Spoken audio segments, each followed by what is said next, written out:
Financial risk management की आज हम बात करने वाले हैं। एफआरएम में भी आपने इसका नाम सुना हो। ये आपके लिए क्यों इम्पोर्टेंट है? हमारे कंट्री में ख़ास तौर पे इसकी पॉपुलैरिटी इतनी ज़्यादा नहीं है, बट इसकी ख़ास तौर पे स्कोप की बात करें, चाहे वो ऑडिट फर्म्स हों, बैंक्स हों, कोई कंपनी हो, तो इसका स्कोप अपनी जगह अवेलेबल है। काफ़ी ज़्यादा वैल्यू ऐड करता है जिसके पास ये सर्टिफिकेशन अवेलेबल हो।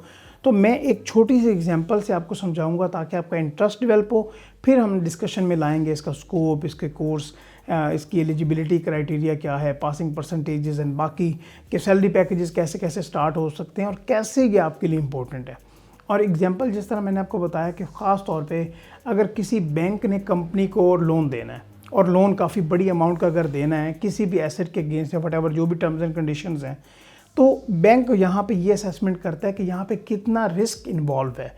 और जब मैं यहाँ पे रिस्क की बात कर रहा हूँ तो बैंक ये देखेगा कि क्या हमारी प्रिंसिपल अमाउंट जो हम इस कंपनी को देने वाले हैं क्या वो रिकवर होगी। एंड ख़ास तौर पे प्रिंसिपल के साथ, क्योंकि उसका इंटरेस्ट किसके साथ है, इंटरेस्ट अमाउंट जो कि प्रिंसिपल के ऊपर बैंक को मिलना है। तो क्या हमें इंटरेस्ट अमाउंट भी मिलेगी या नहीं मिलेगी। तो ये इस सारे इंटरेस्ट की कैलकुलेशन करना, इसको कंसीडर करना, ये एफआरएम डील करता है। और ये फाइनेंशियल रिस्क मैनेजमेंट ही कवर करता है, चाहे वो किसी फाइनेंस का जो भी एस्पेक्ट हो, बड़ी डिटेल में इसमें डिस्कशन में ये कवर होता है।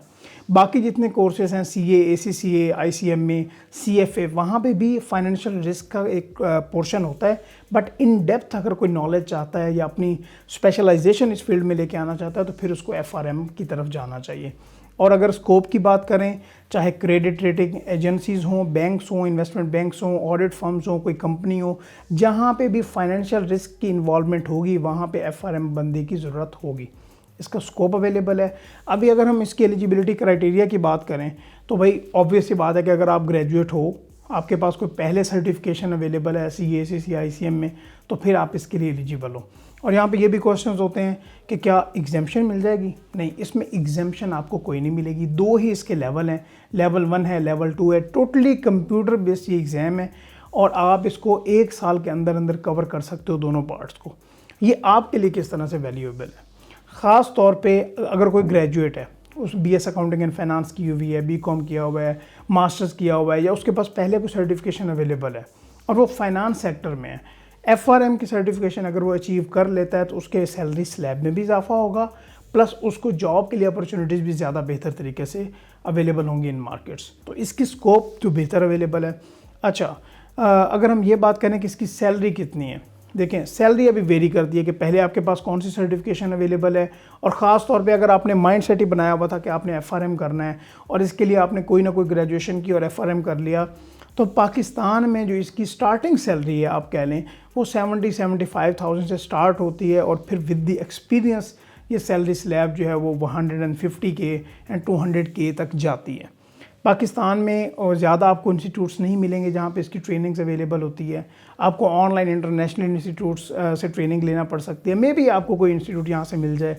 अगर हम फ़ीस स्ट्रक्चर की बात करें तो पाकिस्तानी रुपीज़ में इसकी क्योंकि रजिस्ट्रेशन फ़ी भी होगी, एग्ज़ाम फ़ी भी होगी, अमेरिकन ये सर्टिफिकेशन है, तो राउंड अबाउट आप 2.5 से 3 लाख रुपए में ये सर्टिफिकेशन अचीव कर सकते हो। इसकी recognition in Pakistan and outside Pakistan जितने भी कंट्रीज़ हैं इक्वली इम्पोर्टेंट है और ऑल सेक्टर्स में इसकी इम्पोर्टेंस अवेलेबल है। चाहे सैलरी हो, स्कोप हो, फ्यूचर हो, इसमें हर चीज़ अवेलेबल है। लेकिन एक बात इंपॉर्टेंट आपको जहन में रखनी है कि ये जो सर्टिफिकेशन है ये आपकी प्रीवियस सर्टिफिकेशन में वैल्यू भी ऐड कर रही है और ये इटसेल्फ भी बहुत ज़्यादा इंपॉर्टेंट है। और यहाँ पे जिस तरह मैंने पहले आपको एड्रेस किया कि बाकी सर्टिफिकेशन में इसके पोर्शन कवर होते हैं, रिस्क मैनेजमेंट की जो बातें हैं वो डिस्कस होती हैं, लेकिन अगर कोई डिटेल में जानना चाहता है कि फाइनेंशियल रिस्क को किस तरह से कवर करना है तो फिर उसके लिए एफआरएम आपको ज़रूर देखना होगा। और अगर आप इसके बारे में मज़ीद डिटेल चाहते हो कि भाई किस तरह से एडमिशन प्रोसेस और उसकी विंडोज़ क्या होती हैं, जिस तरह साल में 2-3 बार इनके एग्ज़ाम्स होते हैं, पहले पार्ट के 3 बार होते हैं और सेकंड पार्ट के 2 बार होते हैं। यूजुअली मई में हो रहे होते हैं और फिर नवंबर में हो रहे होते हैं। तो आप इनकी वेबसाइट पे जाएं और ये रिकग्नाइज्ड है इंटरनेशनल बॉडीज़ के साथ भी और काफ़ी अच्छी इसकी डिमांड है। तो इस बाकी जो सर्टिफिकेशंस हैं एक्चुअली उसके अलावा आपको एफआरएम के बारे में भी ज़रूर सोचना चाहिए। तो आई होप कि आपको ये छोटी सी वीडियो अच्छी लगी हो। इंशाल्लाह अगर आप इंटरेस्ट डेवलप करेंगे तो आपको मज़ीद बताएंगे कि इसके पार्ट्स में क्या है, इसके टेस्टिंग सिस्टम में क्या होता है, ईच एंड एवरीथिंग आपको डिटेल में समझा रहे होंगे इन फ्यूचर। चैनल को आपने ज़रूर सब्सक्राइब कर लेना। इंशाल्लाह नेक्स्ट वीडियोज़ में बात करते रहेंगे। अस्सलाम वालेकुम।